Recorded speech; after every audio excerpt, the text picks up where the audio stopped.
I can't live without Bicarb Cream for my fridge. It harnesses the natural power of baking soda to help tackle dirt, grime and stains without scratching delicate surfaces. It's perfume free, which is great if you're sensitive to smell and you have sensitive skin.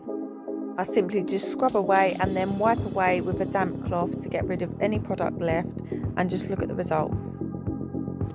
It's now time to clean the shelves and the storage bits. I didn't actually realise how sticky and dirty they was until now, but it was so satisfying to get all of that off. And just look at this one. Oh, gross. But yeah, look at all them suds. Oh, I just love it. But my fridge is looking so much better. How often does everyone else clean their fridge?